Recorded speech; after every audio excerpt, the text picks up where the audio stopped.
Good afternoon बच्चों, स्वागत है मनु आनंद चैनल में। जैसा कि हम कल पढ़ा रहे थे फ्रांस की क्रांति। फ्रांस की क्रांति में कल हम देखे थे कि फ्रांस की क्रांति होने के क्या क्या कारण थे, क्यों क्रांति हुई, क्या समस्याएं थी। आज हम देखेंगे क्रांति कैसे प्रस्फुटित हुई, क्रांति की घटनाएं कैसे कैसे घटित हुई, उसके बारे में आज चर्चा की जाएगी। तो क्रांति जैसा कि हमको पता है कि फ्रांस का जो स्वतंत्रता दिवस है वो 14 जुलाई को मनाया जाता है। 14 जुलाई को मनाया जाता है। 14 जुलाई 1779 को क्रांति की घटनाएं शुरू हुई थी। उस दिन जो है बास्टील के दुर्ग पे, जो उस समय जेल का काम करती थी या जेल बना दी गई थी, उस दुर्ग में पर फ्रांस की जनता ने धावा बोल दिया और दुर्ग को विघटन करके, तोड़ करके दुर्ग को, वहां जो कैदी थे उनको बाहर निकाल के ले गए। तो यहाँ से क्रांति की शुरुआत हुई थी। शुरुआत भी कुछ कल हम बता रहे थे, जो स्टेट जनरल थी फ्रांस में, जो स्टेट जनरल थी, जो सिर्फ नए कर लगाने के समय ही जिसको बुलाया जाता था। तो स्टेट जनरल में कल हम बताए थे कि लोग किस तरीके से वहां पे लोगों का विभाजन था, सामाजिक विभाजन कैसा था वहां का, कल हम बता रहे थे। जैसा कि आज हम फिर एक बार देख लेते हैं।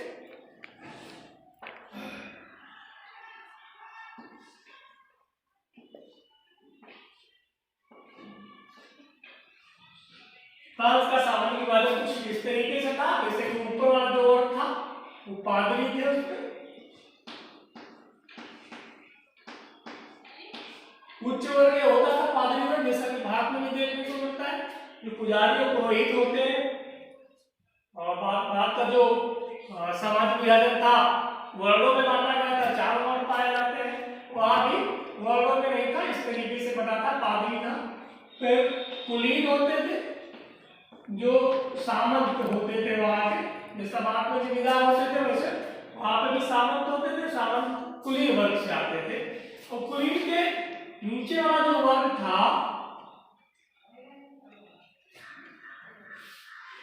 कुलीन के नीचे वाला जो वर्ग था, इसको जो है जनसाधारण कहते थे।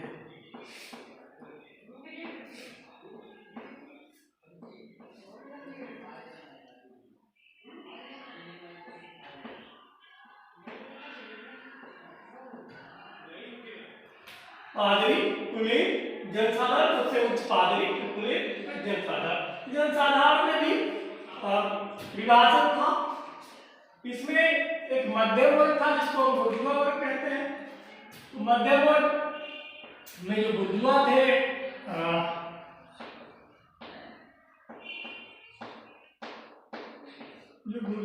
इसमें जो है साहित्यकार लोग आते थे,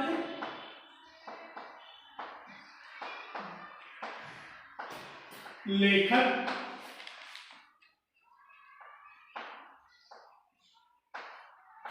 और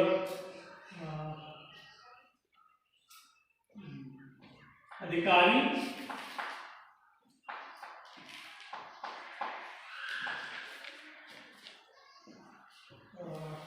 वकील, अध्यापक को भी इसमें, ये बुर्जुआ वर्ग के साहित्यकार थे, लेखक थे, अधिकारी थे, वकील थे, अध्यापक थे। मतलब ये जो मध्यम वर्ग था, इनकी कुछ आर्थिक स्थिति बहुत ठीक तो नहीं, लेकिन ठीक होती थी। आर्थिक रूप से लोग संपन्न होते थे, जो जनसाधारण में सबसे ऊपर आते थे। इसमें दूसरा जो वर्ग था वो किसान आते थे इसमें, किसान और कारीगर या शिल्पी कह लीजिए। ये शिल्पी या कारीगर जो होते थे जो हस्तशिल्प का काम करते थे, जैसे लकड़ी का काम करने वाले, लोहे का काम करने वाले, मिट्टी के बर्तन बनाने वाले, ये लोग शिल्पी कहलाते हैं, कारीगर कहलाते हैं, ये आते थे। और सबसे निचले पायदान पे जो है भूमिहीन किसान, भूमिहीन किसान मतलब जिनके पास जमीन नहीं होती थी, मजदूर और महिलाएं।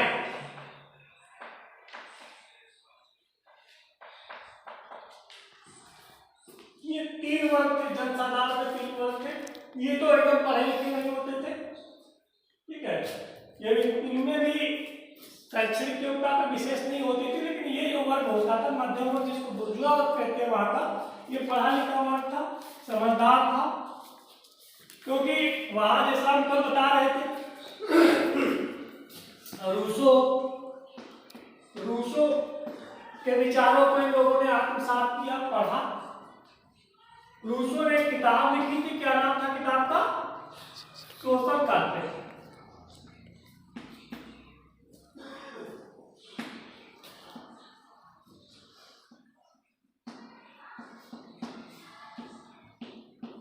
सोशल कॉन्ट्रैक्ट, रूसो ने किताब लिखी थी सोशल कॉन्ट्रैक्ट, जिसमें उसने जो है समानता, समानता, स्वतंत्रता और बंधुता की बात की थी।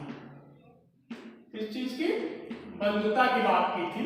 अपनी किताब रूसो ने सोशल कॉन्ट्रैक्ट में समानता, स्वतंत्रता और बंधुता की बात की थी कि सभी समान है, सबको स्वतंत्रता मिलनी चाहिए, सभी में भाईचारा होना चाहिए, बंधुता होनी चाहिए, ये सिद्धांत रूसो ने दिया था। और इन लोगों ने, क्योंकि लोग पढ़े लिखे होते थे, तो रूसो को पढ़ा था, तर्क करने की क्षमता विकसित कर ली थी।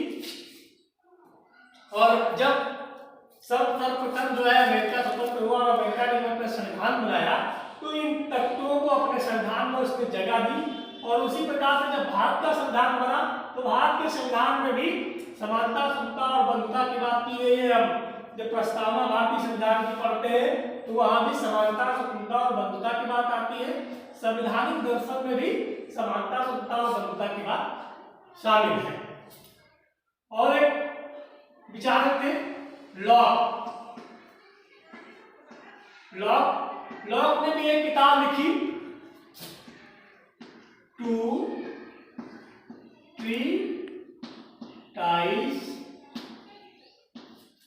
of Government।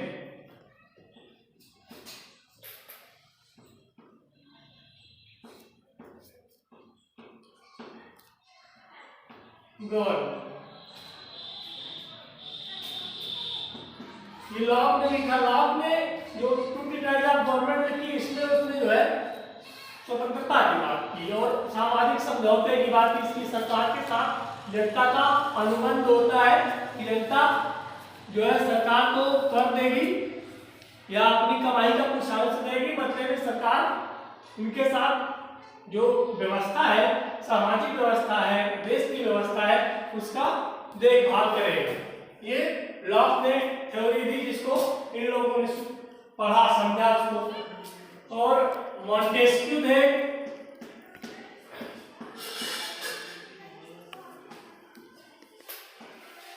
मॉन्टेस्क्यू ने भी एक किताब लिखी थी, पता होगा किताब का नाम क्या था? स्पिरिट ऑफ लॉ, कानून की आत्मा।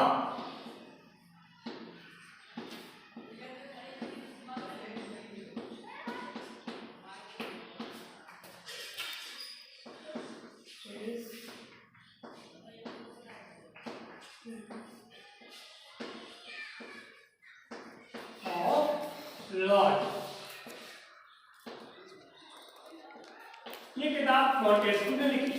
तो इस किताब में इसने जो है जो शासन व्यवस्था है, और शासन व्यवस्था कि शक्तियों को 3 हिस्सों में बांटने का काम किया। उसने कहा कि शासन एक जगह केंद्रित नहीं होना चाहिए, अगर एक जगह केंद्रित होगा तो जो शासक होगा वो निरंकुश होने की संभावना ज्यादा बनी रहती है।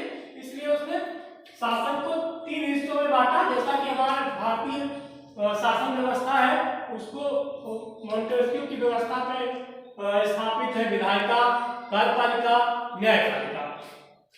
तो ये किसने दिया था? ये थ्योरी मॉन्टेस्क्यू ने दी थी। तो इसको भी इन लोगों ने आत्मसात किया था, पढ़ा हुआ था।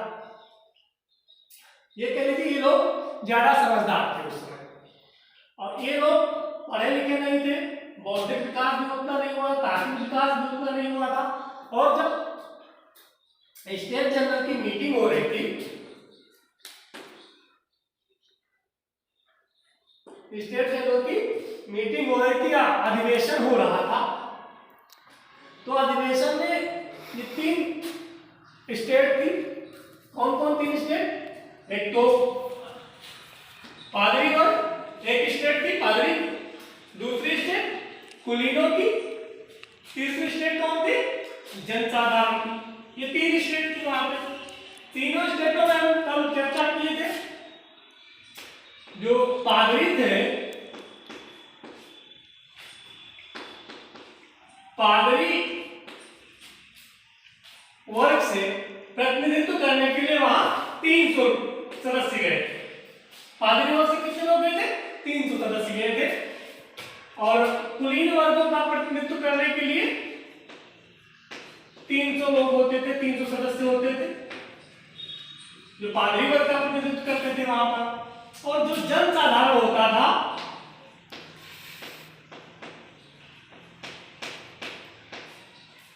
जनसाधारण के, क्योंकि जनसाधारण ज्यादा बड़ा वर्ग था, तो यहां से जनसाधारण वर्ग का प्रतिनिधित्व करने के लिए 600 सदस्य आते थे। देख, इनके 300 और इनके 600 वर्ग। तो अभी तक जो परंपरा थी कि स्टेट जनरल में कोई भी बात प्रस्ताव आता था तो प्रस्ताव में एक स्टेट का एक वोट माना जाता था। एक स्टेट का एक वोट, मतलब एक वोट पादरी वर्ग का, एक वोट कुलीन वर्ग का और एक वोट जनसाधारण वर्ग का। क्योंकि इनके ऊपर कर लगता था, ये लोग कर से मुक्त थे तो कर बढ़ाना था, तो ये लोग एकमत हो जाते थे और इनकी बात नहीं सुनी जाती थी। क्यों? क्योंकि एक वोट कितना हो गया?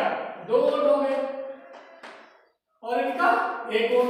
भाई ये 300 600 हो गए, ये 600, तो इन 600 का एक वोट और इन 600 का 2 संख्या में बराबर है, लेकिन फिर भी इनके वोट का वैल्यू 1 है, तो इनकी बात सुनी नहीं जाती थी। इसका विरोध जो पढ़े लिखे लोग गए थे, जनसाधारण की जो स्टेट थी, तो उसमें जो पढ़े लिखे लोग थे, भूमिहीन किसानों का, शिल्पियों का, मजदूरों का, महिलाओं का प्रतिनिधित्व कर रहे थे। इन लोगों के पास 40,000 खत भी इन लोगों ने भेजे थे, इनका भी प्रतिनिधित्व कर रहे थे। इन लोगों ने विरोध कर दिया क्योंकि इनके दिमाग खुल चुके थे, तार्किक क्षमता विकसित हो चुकी थी, इसलिए इन लोगों ने विरोध कर दिया। भाई कि ऐसा है कि जब 600 तुम लोग हो, 600 हम लोग हैं, तो तुम्हारा 2 वोट हमारा 1 वोट कैसे? इसलिए इन लोगों ने विरोध कर दिया। और जब विरोध कर दिया तो ये लोग भी कहे ऐसे कैसे? अभी तक जो व्यवस्था चली आ रही थी उस व्यवस्था में तो यही होता आया है कि एक वोट हर सदस्य का था, और आप कह रहे हैं 1 वोट नहीं होगा, ये व्यवस्था हम कैसे बदल देंगे इतनी जल्दी?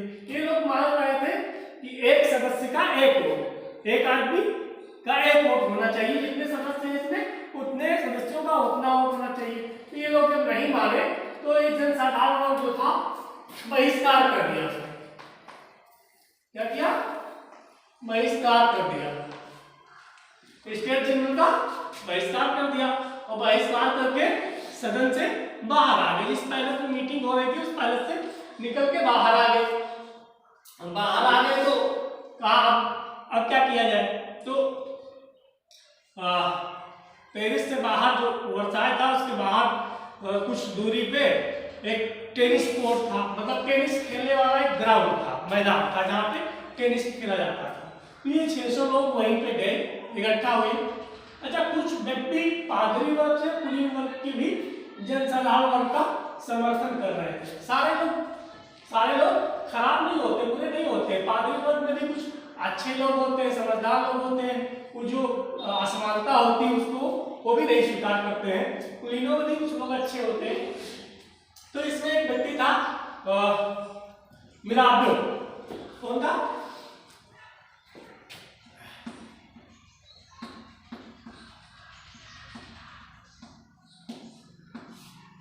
मिराबियो थे, कुलीन वर्ग से आते थे। वो भी जनसाधारण की का सपोर्ट कर रहे थे, समर्थन कर रहे थे। वो एक थे ओप्सिए। ये जो है ये पादरी हुआ करता था, ये भी जनसाधारण का समर्थन कर रहा था। तो ये ये सब मिलकर के जनसाधारण के साथ कहाँ चले गए?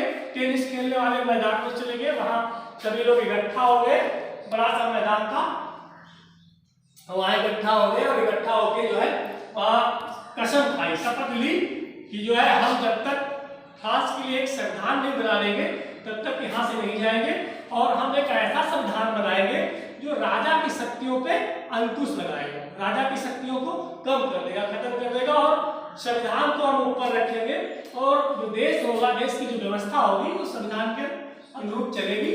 ये जो राजतंत्र है, राजतंत्र से देश नहीं चलेगा। ये कसम खाई और ये लोग वहीं पे संविधान बनाने या संविधान का प्रारूप तैयार करने में लग गए। तो इधर राजा को ये बात पता चली, तो राजा को लगा कि जो है अगर ये लोग सफल हो जाएंगे तो राजतंत्र खत्म हो जाएगा। इसलिए राजा ने जो है सेना बुला ली, क्योंकि अब ये लोग संविधान बनाने लगे हुए थे, तो बाहर क्या हो रहा है उससे इनको पता नहीं था। तो राजा ने क्या किया? सेना बुला ली।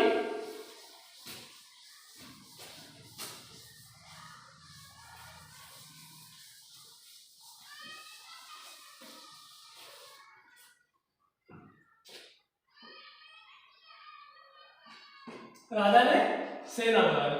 सेना बुला ली तो ये बात ये जो स्टेट जनरल में लोग इनको पता चली, फिर धीरे धीरे पब्लिक को पता चली तो पब्लिक थोड़ा सा बिगड़ गई। और ठीक इसी समय ये लोग संविधान बना रहे थे, उसी समय फ्रांस में वस्तुओं की कीमतें जो है बहुत ज्यादा बढ़ गई थी। अचानक जो है महंगाई बढ़ गई थी और लोग जमाखोरी करने लगे थे। जमाखोरी क्या होता है? जब महंगाई बढ़ती है या क्राइसिस होता है, किसी चीज की कमी जब पड़ जाती है, अकाल भी पड़ा था फ्रांस में उस समय, अकाल पड़ा था तो फसलें नष्ट हो गई थी। जब फसलें नष्ट हो गई तो जो व्यापारी थे बड़े बड़े, उन्होंने क्या किया? जमाखोरी शुरू कर दी। जो वस्तुएं थी, अनाज था, उनसे अपने अन्नदाता भरने लगे। अब अन्न जब एक जगह रुक जाएगा, बाजार में जाएगा नहीं, तो जनता को मिलेगा नहीं, जिससे महंगाई और बढ़ रही, तो लोगों को रोटी मिलना मुश्किल हो गया। उसमें एक व्यवस्था और थी, जो सामंत होते थे,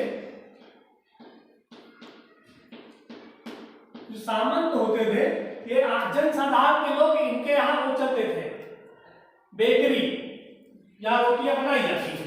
तो ये लोग अपने 2 गांव 3 गांव का एक जगह जो है बेकरी स्थापित करते थे। सभी लोग जाके वहीं अपनी रोटी सेकते थे, बना के लाते थे। पाव रोटी जो भी बनती थी वो बना के लाते थे। वहां भी कई प्रकार का जो है ब्रेड मिलता था, तो पाव रोटी बना के लाते थे।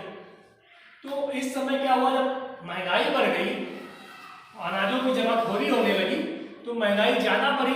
तो एक दिन क्या हुआ? महिलाएं जो है बेकरी की दुकान पे गई थी, और बेकरी की दुकान पे रोटी नहीं मिली उनको। महिलाएं क्रुद्ध हो गई, क्रोधित हो गई, रोटी नहीं मिली उनको, और रोटी नहीं मिली तो फिर वो चल पड़ी राजा की दुकान की तरफ। और इधर राजा अपनी सेना बुला लिए थे, तो गांव से भी लोग आ गए, महिलाएं भी आ गई, लोग ज्यादा क्रुद्ध हुए।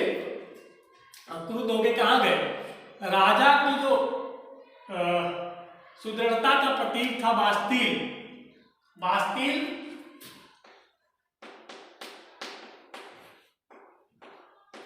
बास्तील पे धावा बोल दिया और बास्तील के किले को तहस नहस कर दिया, तोड़ डाला और उसके अंदर बंद कैदियों को छुड़ा लिया। बेशक कैदी बहुत ज्यादा नहीं थे, 7 ही कैदी थे वहां पे। ये शायद कैदी जो थे, राजा कुछ जब लगता था कि ये हमारे लिए समस्या खड़ी कर देगा, राजा इसको पसंद नहीं करता था, तो उनको ले जाके जेल में डलवा देते थे। ये 7 कैदी थे यहाँ पे, लेकिन जेल को तोड़ दिया गया तो लोग, जो जेल बनी थी जिस पत्थर से, पत्थर भी अपना ले गए, तोड़ ताड़ के बेचे, लोगों ने खरीदा भी, क्रांति के निशानी के तौर पे। ये घटना 14 जुलाई को हो रही थी। इधर लोग बास्तील का पतन कर रहे थे और बास्तील में बहुत सारा जो है गोला बारूद हथियार भी रखा था, सैनिक छावनी के रूप में इसका इस्तेमाल होता था। तो लोग जब बास्तील पे धावा किए, कैदियों को छुड़ाए, तो वहां से जो गोला बारूद और असलहा वगैरह था वहां से लूट लिया और फिर वो बाजारों में आ गए, बाजारें लूटी। आम पब्लिक को इसी समय एक खबर फैली कि जो सामंत हैं, सामंतों ने लठैतों को बुला लिया है, डकैतों को बुला लिया है, जिससे आम जनता जो विद्रोह कर रही है सामंतों के विरुद्ध, उसको लठैतों से पिटवाएंगे, दंड देंगे। तो आम पब्लिक जो थी वो भी क्रोधित हो गई और उसने भी अपना बेलचा और कुदाली और जो भी था वो लेकर के निकल पड़े इसका सामंतों का पतन करने के लिए, विद्रोह। क्योंकि सामंती व्यवस्था थी, असमानता थी समाज में, तो सभी लोग निकल पड़े और विद्रोह जहां मिला, जो बड़े बड़े सामंत थे उनको मारे, पकड़े। सामंत लोग अक्सर तो रहते नहीं थे, लोग गांव में अक्सर तो सब टेरिस में रहते थे, तो जो मिले उनको नष्ट किए। इस तरीके से 14 जुलाई को फ्रांस अपनी स्वतंत्रता घोषित की, स्वतंत्र हुआ। ये स्टेट जनरल की जो प्रथम मीटिंग थी ये मई में शुरू हुई थी और जून महीने में ये स्टेट जनरल के सदस्य जो जनसभा वर्ग के थे वो निकल करके टेनिस कोर्ट चले गए थे, टेनिस कोर्ट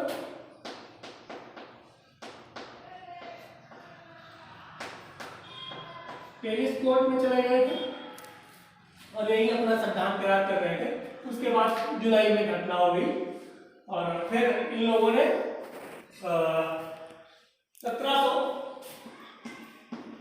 1791 ईस्वी में संविधान का प्रारूप बना लिया, संविधान का प्रारूप बना लिया। और फिर इधर जो महिलाएं गई थी मार्च करके राजा के घर तक पहुंच गई थी और राजा को वहां से लेके आई तब राजा से जो है जो संविधान का प्रारूप बना था उस पर हस्ताक्षर भी करवा दिए गए। और ये जब स्टेट जनरल से वो जनसाधारण के लोग निकल के चले गए थे, संविधान बना लिया, तो इसी का नाम बाद में बदल के रख दिया गया था नेशनल असेंबली। क्या रख दिया गया था?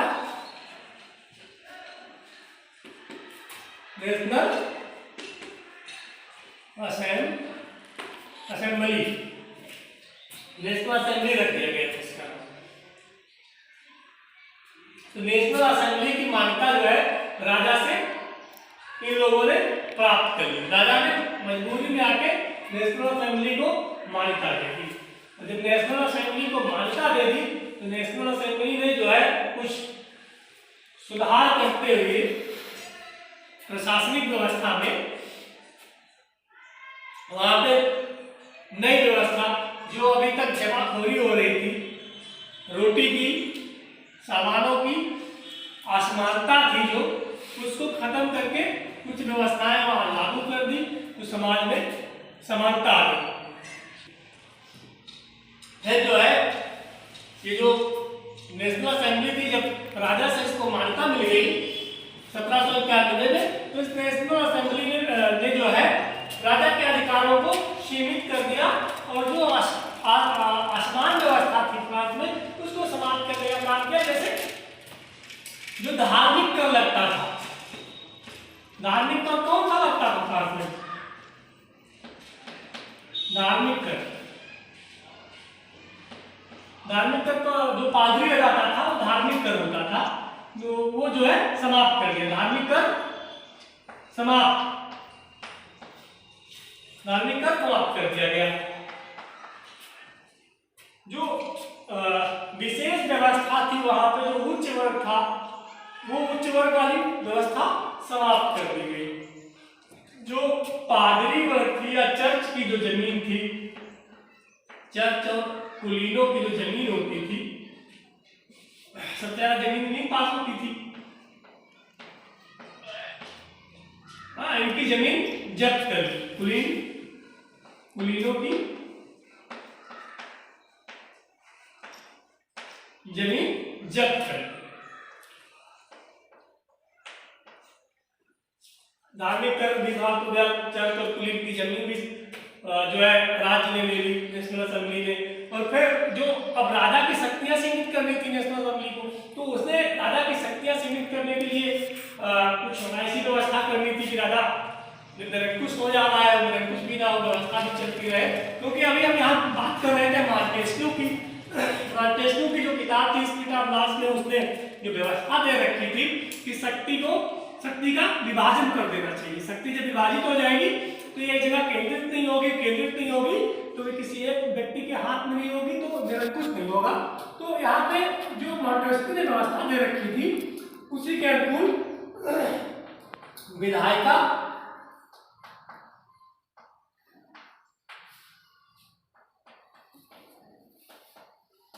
कार्यपालिका और न्यायपालिका,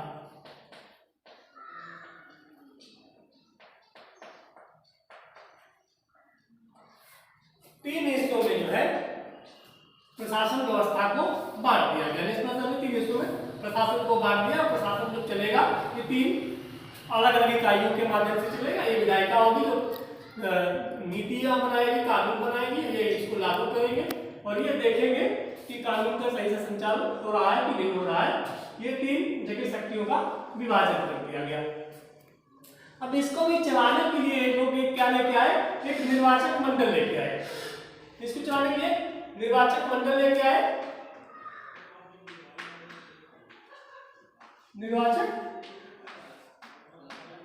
एक निर्वाचक मंडल बना कि कैसे लोग इसमें जाएंगे, किस प्रकार से लोग जाएंगे, चुन के जाएंगे लोग। क्योंकि अभी तक जो व्यवस्था थी वहां पे 300 लोग आ रहे थे, वो चुन के आ रहे थे। कौन लोग वहां जाएंगे? योग्य लोग होने चाहिए जो वहां अपनी बात रख सके, समझा सके लोगों को। क्योंकि जो वहां का भूमिहीन किसान था, मजदूर था, महिलाएं थी और जो किसान थे और शिल्पी जो कारीगर रहते हैं वो थे, वो अपना प्रतिनिधित्व करने के लिए किन लोगों को भेजा था? जो लेखक थे, वकील थे, क्योंकि वो लोग समझदार थे, उनकी बात को सही से वहां रख सकते थे, इसलिए उनको भेजा था। तो यहाँ भी योग्य लोग ही जाने चाहिए। अब सभी लोग तो वहां बैठ के शासन नहीं कर सकते हैं, तो हमारा प्रतिनिधित्व करने के लिए कोई लोग वहां होने चाहिए। क्योंकि हमारी जो संसदीय व्यवस्था है, तो हम संसद में सभी लोग संसद का संचालन नहीं कर सकते, लेकिन हमारे द्वारा चुने हुए लोग संसद का संचालन करते हैं। तो ये माना जाता है कि हम ही लोग संचालन कर रहे हैं। क्यों? क्योंकि वो हम ही से चुन के वहां जाते हैं, इसलिए। तो बच्चों आज के लिए बस इतना ही। आगे का हम देखेंगे कि निर्वाचक मंडल का चुनाव किस तरीके से होता है, ये आगे की व्यवस्था कैसे काम करती है, वो हम अगली क्लास में बात करेंगे। आज के लिए बस इतना ही। धन्यवाद।